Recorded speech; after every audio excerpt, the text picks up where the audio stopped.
I'm Hi guys. I'm Maria. This is Valentin, and we are back with our weekly webinar. This week is a very special edition because we do have a new update. It's a very exciting new update, very highly requested by educators. So I will ask Val to tell us a little bit about it and present to us what is this news. Absolutely. So thanks, Maria, for hosting.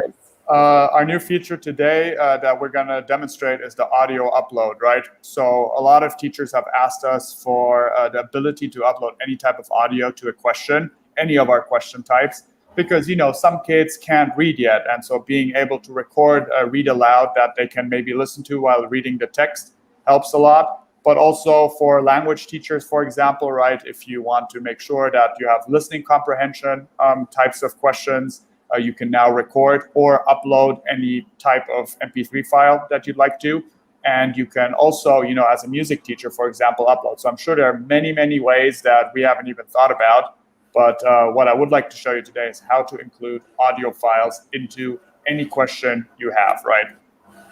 Awesome. So let me switch over to our screen share. Wonderful. So you should be seeing this now. Yeah. So basically, right, when you go in and create any type of question, let me just create a new one, audio demo, right? You can, as usual, create a question. And then you can say, you know, what is the story about, right? And then if you want, you can add a text here and a passage, right? Passage that they can read along or not, up to you. But what's new now is that next to adding an image or a YouTube video, you can now add audio, right? And so what this will do is that when you click on this, it will ask you to upload an MP3 file, which in this case, for example, I have a little Spanish conversation, and I can upload it. And once it's uploaded, you will see a little player that you can listen to as a teacher. I don't think our audience will be able to hear the audio, but now it's playing, right? So I can hear it. Okay. And so you can combine this audio file with any of our question types, right? You can create a multiple choice off of it, check boxes, true, false, categorizer, highlight text, hotspot. It's really up to you. This is just part of the description, right? So this is where you can really upload any audio you want. We don't have any limits to length, so you can also do longer passages. Our only limit is 10 megabytes, which is quite large for an MP3 file. So I'm pretty sure that most use cases will be sufficiently covered by this. Yeah. Now, we do not have a recording feature yet. We will look into this, but for now, you need to upload an MP3 file. So our suggestion for this is a website called onlinevoicerecorder.com. It's pretty simple. It's browser-based, so you don't have to install anything. You just have to give permission to use your microphone. Then you click on this. Then you can record any audio that you're reading that you want your students to hear. Once you're done or you want to pause, you can pause. If you want to continue, you continue, right? And when you're done, you click on stop, and then you can still trim it and make sure that it's good. And then with one click, you save, and it automatically downloads an MP3 file that you can then instead upload here, the recording I just did, now into our audio player, right? So that's very easy. How simple it is at this point. As I said, we're looking into ways to make this within our app, but for now, we really recommend using this great website called online-voice-recorder.com to create any type of audio questions. And your students, when they, answer the question, I can go into preview mode. They will see it exactly how you did. So they have, the question, the description, the question type, but in between now, they have this little audio player that they can listen to as many times as they would like. So there's no limit, like listening to it once or so. So just keep that in mind. Students can listen to it as often as they would like to, but it is exactly the same player that you see as a teacher. Yeah, that's amazing. Thanks for showing us. Well, and remembering after you see who is seeing the webinar, if you have any questions, please left in the comments so we can help you with this new feature too. Now we're going to go to some questions that we received this week. The first one is from Chris from US. It's already in the screen. So, will my students always receive an email when I invite them to my new class? Yep, that's a good question. So as some of you might know, and let me share my screen here again. Yeah.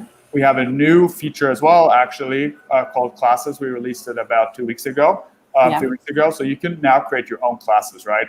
And so every time you create a class, which is up here, and this is a premium feature, it comes with schools and premium, you can create a class, let's say, B4D class, right? And then you say like math, for example, right? Create a class, and then you join your class, and then you invite your students, right? So here you can invite them. So I can go like Maria at classtime.com, right?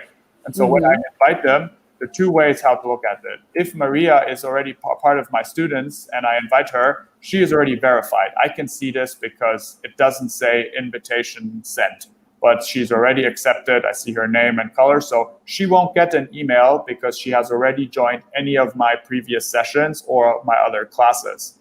However, if your students are invited for the first time, sorry, wrong class, and they have not accepted your invitation yet, you will see it grayed out as here, Lauren at classtime.com, and it says invited, where when I invited her the first time, she will get an email that has a little link in it. And once you click on this link, you are added to that class automatically, right?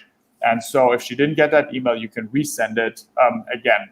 And with our next update next week, if your student joins a session with a link or code instead of accepting the invitation, they will still be verified, because then we can be sure that the student is really part of your teaching environment, right? So to answer Chris's question, unless they have joined a session before in the past, yes, they will always receive an invitation email when you invite them to a new class.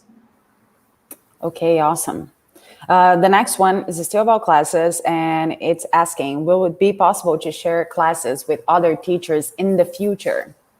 Yes, great news. Excellent question, especially if the future is today. So today we did release a new update, which will allow you to add co-teachers. So you can actually already see it on my screen. I have a little feature here, add co-teachers.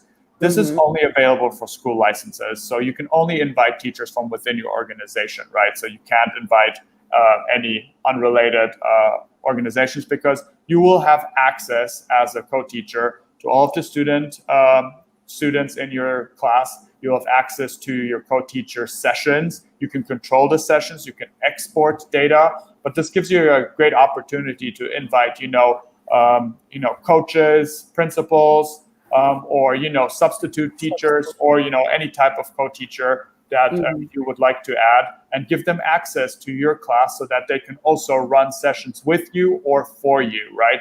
So we'll do a quick demonstration here with Maria. So this is our Classtime marketing team, right? And I can now add a co-teacher, and it says, co-teachers you add can do everything you can except rename and delete this class or update co-teacher. So that's also something that only you can, right?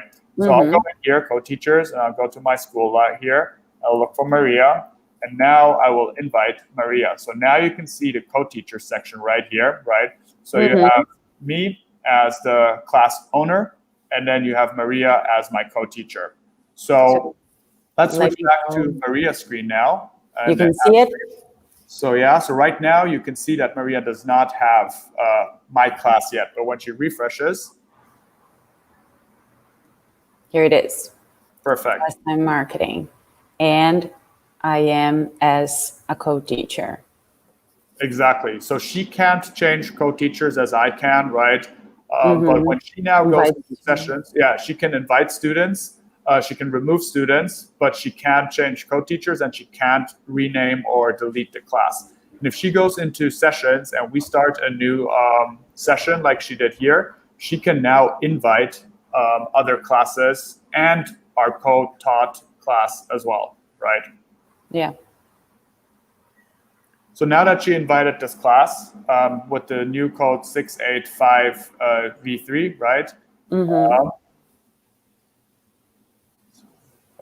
perfect. Let me switch to my screen again. I can now go to my screen, and I can see the session she just created with my class. You see this here? So now I can go into this class, and I can also see the data and manage the session as I want. And if you change anything, settings or questions, it will automatically update for both teachers. So don't worry about having separate settings. Whatever the last setting was is what everyone will see, right? Yep. Cool. Co-teachers is amazing feature. So Fatih from Turkey, it's asking, why don't my students receive a confirmation after joining my class in the student portal? Okay, great. I actually forgot to create a banner for this question, but about the confirmation. So a lot of students, they click on the link and they join the student portal. So I can show you here quickly. Let's go to classtime.com. So you'll notice that now under the code, there's a login with your student account link, right? Yeah. And so when you click on this, you will actually have the option to sign in with Google, Microsoft, Clever, or your own email. And so in my case, I have a Google account, so that's what I'm going to do. And this gives me access to the student portal. The student portal allows me to join any session in the past, right? So I can see all of my past data, but I can also join a class, right? By entering the ID. The ID is what you see here when you go into a class. And let's look at this one, for example, is here, up here. So before, students wouldn't get any notification yet. That was just because of our product development. Now, when you join, they should receive a confirmation that you have joined this class successfully. So this has been resolved. We will improve further so that students can actually also see the classes they're part of. But in the session list, you can already see. So if it's like Classtime Marketing, the one I just invited myself to, you can see the class behind it too. But we will continue to improve this. But for now, when students click on the link in the email or enter the code, they will get a little confirmation confirming that they've successfully joined the class. Okay, awesome. I think we have time for one more, the last one. The last one is from Andred from Kosovo. And it's in the screen. Will it be possible to allow students to download their results in the student portal only after everyone has exited the session? Because it's not the case right now, right?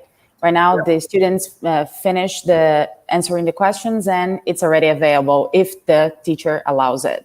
Correct. So it is really a bit of a different question here. So I assume that the use case here is that the educator would want to make sure, Andred, that students can't download the reports already before everyone is done with the assessment, right? So the way it is in the student portal now, you see these result donuts here, and you can't really download a PDF until the session is complete. Like here, I have this little PDF symbol now where I don't here. So only if the session is complete and the student has answered all the questions can they download their own student report, which is this report that you might know from individual students, right? Yeah. And so there are two ways to look at that. If you have not completed, so if you want to make sure that students can't download these reports, even if they have answered all the questions, the way to do it is to deactivate show all solutions. So let me quickly look for the session 2E53RQ. This is this one. Great. So I've already joined this as a student. I've answered all the questions, right? And I am logged in as that student right now, but I can't download the report.